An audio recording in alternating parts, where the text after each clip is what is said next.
Welcome back to another episode. Today I'm gonna review the Amiga version of The Lost Patrol, and let's go! I wanna play video games. I wanna play them all day. Yeah, yeah.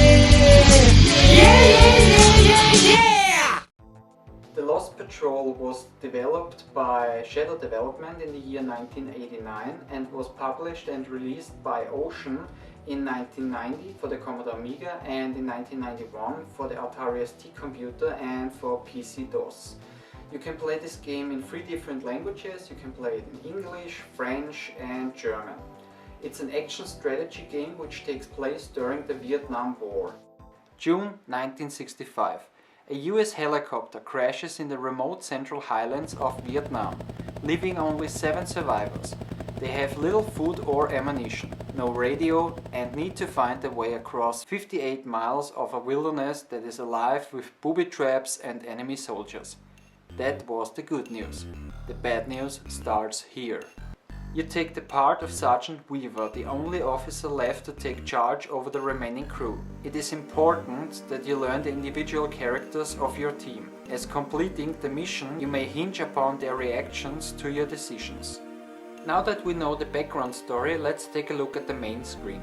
On top of the screen you have a clock, plus you see how many days you spend in the jungle. In the middle you have the map which shows you the terrain, and also other things like the red X is the location of your group, a white X stands for a village, and a white block, let's call it like that, stands for an enemy bunker. On the bottom of the screen you have the controls and the menus. On the right you have a compass rose to move your group in 8 different directions like north, northeast, east and so on. In the middle of the compass rose you can select between 3 marching speeds: extreme caution, normal and double march. Next to the compass rose you have the message box, which tells you what is going on, like you're under attack or people getting tired and so on.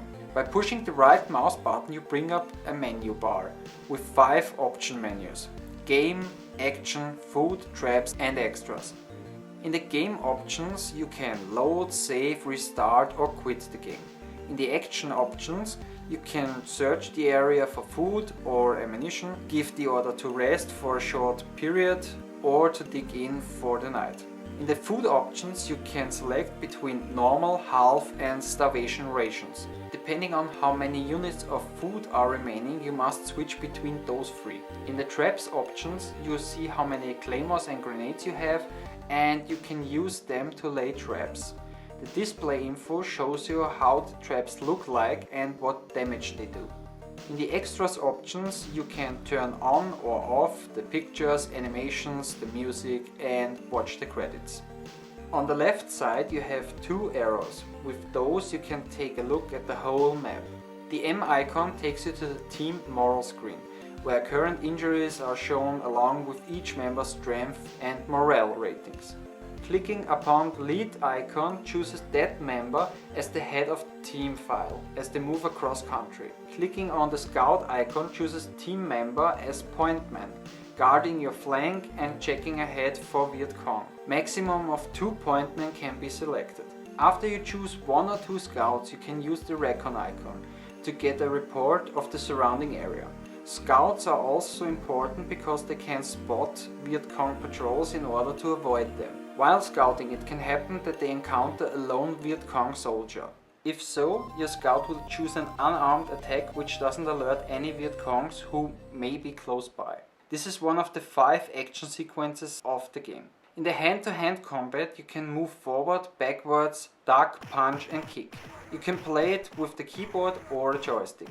I would recommend a joystick. On the bottom you have the life bars of your scout and the enemy, a timer and the retreat button.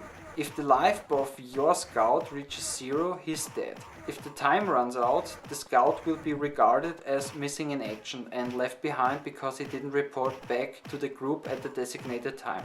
So he's also dead. If the life bar of the enemy reaches 0, you win the combat and your scout can report back to the group. Now let's take a look on the other 4 action sequences. During your journey it can happen that your group gets pinned down by machine gun fire, attacked by Viet Cong patrol, pinned down by snipers or you enter a minefield. When you're under machine gun fire, you only use your grenades to take out the enemy's machine gun nests. Just wait until they open fire, push the right mouse button to pull out the safety pin, aim at the muzzle flash, push the left mouse button to build up strength and release it to throw the grenade. When you're under attack by a Viet Cong patrol, your group takes cover behind a ruined farmhouse wall. Since you don't know the enemy size and strength, both grenades and ammunition should be used sparingly in order to survive. Using the right mouse button, you rise up from behind the wall. With the left mouse button, you open fire. If you wanna throw a grenade, you first have to click on the grenade icon, then aim and fire. If you want, you can change the rate of fire to heavy, which means that every time you push the fire button, the whole group will open fire on your target. The sniper sequence is my personal favorite. You're under fire by enemy snipers, who are positioned somewhere in a small abandoned village. You use the telescope sights of your rifle to locate and dispose those snipers. Search for muzzle flash and shoot at them. On the bottom of the screen you can select one of your men and underneath you can see their skill as a sharpshooter. You can also turn off the magnification if you want.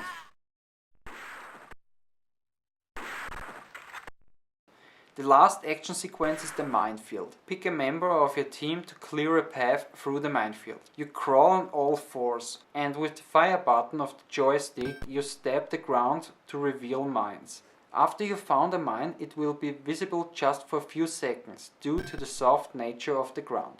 Crawling over a mine will cause instant death to your man. After you made it through the minefield with one of your men, the rest of the group will follow the same path. The action sequences are only a small part of the game. For the main part you march through the jungle, try to find the best path, keep the morale high and your men alive. That is easier said than done. Strength and morale of your men can drop easy and rapidly, but regaining them is a slow process.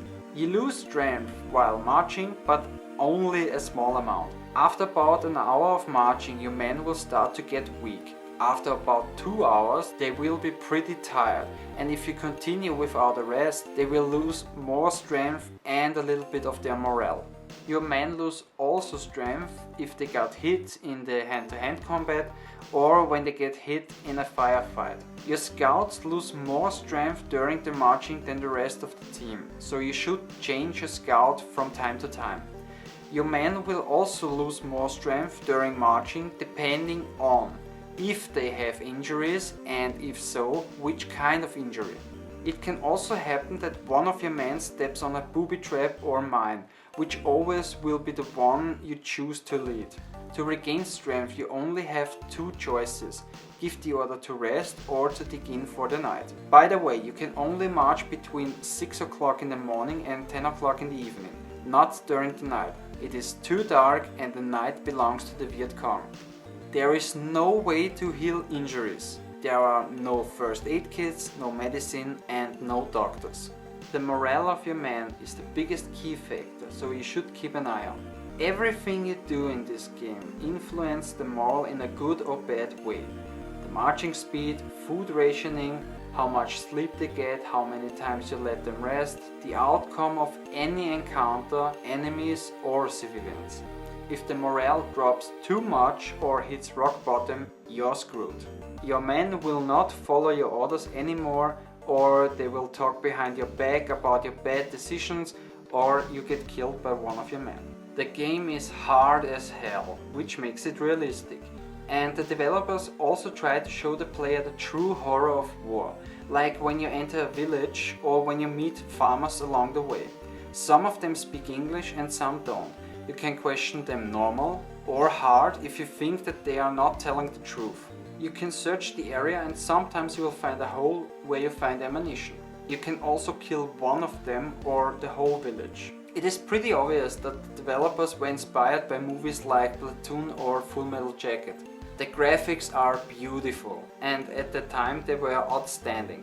The game includes hand-drawn pictures, animated pictures and some digitized video sequences. The sound effects are good and there are only 2 music tracks in the game. One is the main track that loops over and over, and if one of your men dies, you will hear the second track.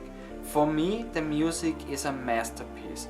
It never gets boring and it adds so much to the atmosphere. It's really weird how the music can make you feel hopeful and despair at the same time.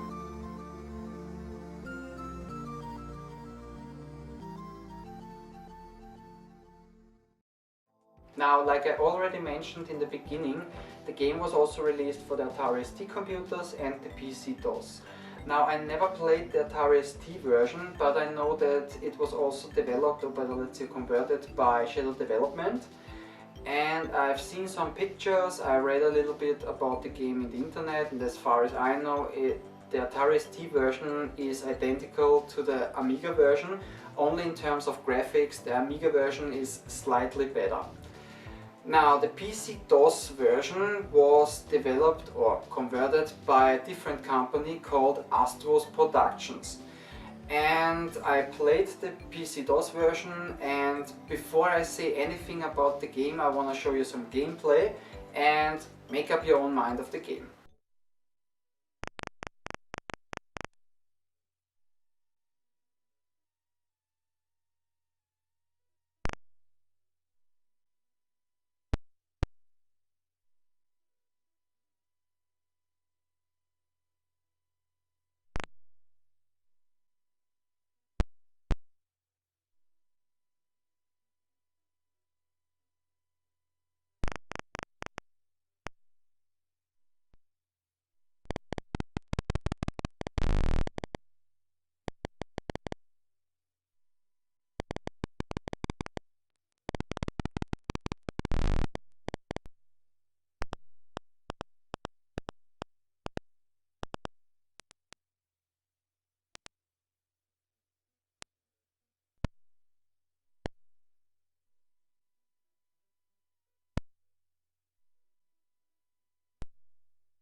Yeah, I know, mind-blowing, huh? Compared to the Amiga version, the game is a disaster. The game has no music, you can only play it with a keyboard or a joystick, not with a mouse. Some of the action sequences are almost impossible to play, like the sniper sequence, because it looks like they forgot to put in the enemy muzzle flashes. I never saw any of those, and I only shot one of the enemy snipers by accident because I was shooting randomly at the huts.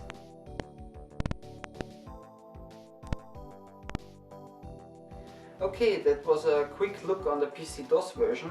Now a few tips for the game. The manual gives you 3 hints about your man. Bloom has the second Dan in Aikido, which makes him the best choice for the hand-to-hand combat. Pac-Man has the best sharpshooting skills for the sniper sequence, and Gomez is the shortest of your men, and he's the only one who can enter holes if you find those. After you defeated the enemy, always search the area in order to find food and ammunition. If you're short on food and ammunition, you can consider attacking one of the bunkers, but be careful since most of them are protected by a surrounding minefield. To enter a minefield, you have to change the marching speed to extreme caution. You always have the option to exit a minefield or retreat during an action sequence, and sometimes it is wise to do that. But you lose morale, and it can happen that one of your men gets shot during the retreat, or the enemy will attack you soon after with reinforcements. In the end, The Lost Patrol is an amazing game in my opinion, and almost everybody who played this game says the same thing, that this is one of the best Ocean titles that were ever released. But the real credit goes to Shadow Development for developing this game, because Ocean only published it. So Shadow Development, an amazing and awesome job.